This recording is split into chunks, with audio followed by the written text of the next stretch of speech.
দেশ জুড়ে নিট পরীক্ষা নিয়ে তোলপাড়। গত 18 জুন হওয়া ইউজিসি নেট পরীক্ষাকে বাতিল ঘোষণা করল কেন্দ্রীয় শিক্ষা মন্ত্রক। পরীক্ষা নেওয়ার ক্ষেত্রে বেশ কিছু অনিয়মের অভিযোগ সামনে আসার পরই তড়িঘড়ি বিজ্ঞপ্তি দিয়ে এই সিদ্ধান্তের কথা ঘোষণা করে কেন্দ্রীয় সরকার। বৃহস্পতিবার নিট দুর্নীতির প্রতিবাদে বিক্ষোভ দেখায় এসএফআই। ন্যাশনাল টেস্টিং এজেন্সি কেন্দ্রের যে সংস্থা পরীক্ষা এবং ফল প্রকাশের দায়িত্বে, তার বিরুদ্ধে তীব্র ক্ষোভ প্রকাশ করেন তারা। এদিন বামেদের ছাত্র সংগঠন এসএফআই বর্ধমান পার্কাস রোড থেকে মিছিল করে বর্ধমানের প্রাণকেন্দ্র কার্জন গেট পর্যন্ত মিছিল করেন।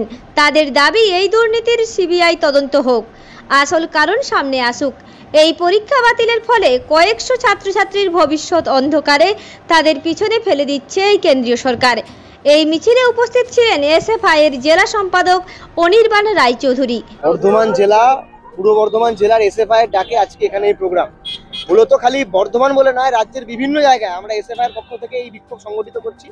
আপনারা জানেন যে গত 18 তারিখ, এই দুদিন আগে আমরা নিজেরাও নেট পরীক্ষা দিয়েছি। পরীক্ষা দিয়ে এসে আমরা পরীক্ষার আনসার মেলাচ্ছি, অনেক ক্ষেত্রে দেখছি ঠিক হচ্ছে, মনে হচ্ছে হয়তো হয়ে যাবে। তারপরে এসে দেখছি হট করে সন্ধ্যাবেলা 19 তারিখ বলছে নাকি নেটটা ক্যান্সেল হয়ে গেল। ছেলে খেলা হচ্ছে নাকি? আসলে এনটিএ নামক যে সংস্থা, যে সংস্থাকে নরেন্দ্র মোদী বিজেপি সরকার যাকে নিয়ে এসছে, এই সংস্থার নামে একাধিক অভিযোগ আছে। 2021 সালে জওহরলাল নেহরু বিশ্ববিদ্যালয়ের পিএইচডি এন্ট্রান্সের পরীক্ষা একই ঘটনা করেছিল, এবং নেটের মতো পরীক্ষা যেখানে 11 লক্ষ ছেলে পরীক্ষা দিচ্ছে, 9 লক্ষ অ্যাপিয়ার করেছে। কত কোটি টাকা ভাবতে পারেন? 2 লক্ষ ছেলে পরীক্ষা দেয়নি। ওখানে যদি গড়ে আপনি 600 টাকা ফর্মের দাম ধরেন, তাহলে দাঁড়ায় হচ্ছে 12 কোটি টাকা।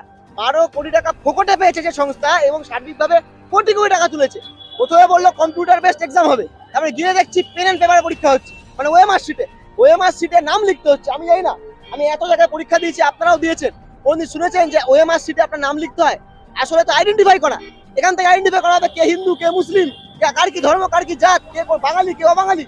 আসলে এই পুরো পদ্ধতির মধ্যে দিয়ে আমাদের মনে হচ্ছিল গলদ আছে, এবং গলদটা বেরিয়ে এলো।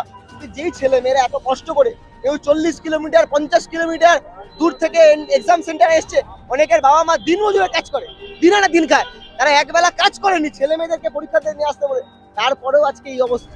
পরীক্ষা দিয়ে পরীক্ষা ভালো দেওয়ার পরে পরীক্ষা নেই, ক্যান্সেল হয়ে গেল। আসলে সম্পূর্ণরূপে বিজেপি ইলেকট্রাল বন্ডের থেকে টাকা লুট করেছে, ইলেকট্রাল বন্ড বেআইনি হয়েছে। এখন এই এনটিএ এর মতো সংস্থা, এদেরকে দিয়ে এখন এই আমাদের টাকাগুলো তুলছে। এনটিএ কে অবিলম্বে দায়িত্ব থেকে সরিয়ে আগামী দিনে খুব শীঘ্রই যাতে স্বচ্ছভাবে, যেরকম ভাবে পরীক্ষা আমরা দেখতাম হতো আগে, শুনেছি আপনাদের মতো লোকেদের কাছ থেকে, সেই পরীক্ষা যাতে হয়, এর জন্য আমরা দাবি জানাচ্ছি। অবিলম্বে যদি এই ঘটনা, যদি ব্যবস্থা না নেয়, আমরা বৃহত্তর আন্দোলনের দিকে যাবো। তো বিজেপির দায়। বিজেপি এখানে তৃণমূল সরকার টেট পরীক্ষা দুর্নীতি করে, ওখানে বিজেপি নিট পরীক্ষা দুর্নীতি করে। একই, যা মোদি তাই মমতা। পরীক্ষা কন্ডাক্ট করেছিল আমাদের দেশের সরকার, এইচআরটি মিনিস্ট্রি, কিন্তু গতকাল রাত্রিবেলা ঘোষণা করা হয়েছে যে পরীক্ষা গ্রহণ করা হলো, ওই পরীক্ষা বাতিল করা হচ্ছে। এখনো পর্যন্ত সিবিআই তদন্তের কথা বললেও এই পরীক্ষা বাতিল করা হলো কেন, তা প্রকাশ্যে স্বচ্ছভাবে আসছে না। আমরা বলতে চাই, আমরা এর আগেও এসএফআই এর পক্ষ থেকে বলেছি যে দেশ এবং রাজ্যের সরকার যে বিভিন্ন থার্ড পার্টি সংস্থাগুলোকে দিয়ে যে পরীক্ষা কন্ডাক্ট করছে, এই সংস্থাগুলোর স্বচ্ছতার বিনিময়ে পরীক্ষা নিচ্ছে না। আমরা এসএফআই এর পক্ষ থেকে আগেও ডিমান্ড করেছিলাম, আজকেও ডিমান্ড করছি যে স্বশাসিত সংস্থা দিয়ে আমাদের দেশ এবং রাজ্যের সরকারকে এই পরীক্ষাগুলোকে কন্ডাক্ট করতে হবে, এবং পরীক্ষার মধ্যে যেন কোনো রকম দুর্নীতি না থাকে, অস্বচ্ছতা না থাকে, তা পরিষ্কার করতে হবে। আমরা বলতে চাই, এই যে নেট পরীক্ষা বন্ধ করলো, এর পেছনেও ঘোটালা আছে। এই নেট পরীক্ষা কেন কার্যকরী করা হচ্ছে? ইতিমধ্যে যে বিশ্ববিদ্যালয়গুলোতে রিসার্চ এলিজিবিলিটি টেস্ট চলতো, আরইটি রেট, সেই রেট পরীক্ষা বন্ধ করে দিয়েছে। এখন গবেষণাতে যুক্ত হওয়ার একমাত্র পরীক্ষা হচ্ছে নেট। এই পরীক্ষা বাতিল করে দেওয়া মানে হাজার হাজার গবেষক যারা আগামী দিনে গবেষণা করার জন্য ইউনিভার্সিটিগুলোতে যাওয়ার কথা ছিল, তাদেরকে পিছিয়ে দেওয়া হলো। আমরা বলতে চাই, পরীক্ষা পেছালে চলবে না।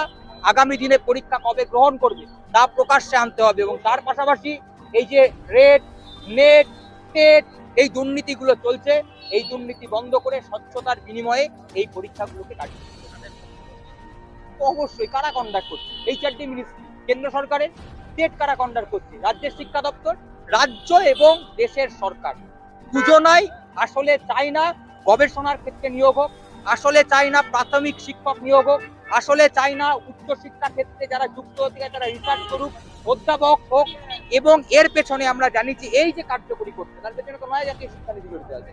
আমরা অবশ্যই বলছি এটা রাজ্য সরকার এবং দেশের সরকার মদদে চলছে, এই পদ্ধতিকে আমরা মানছি না।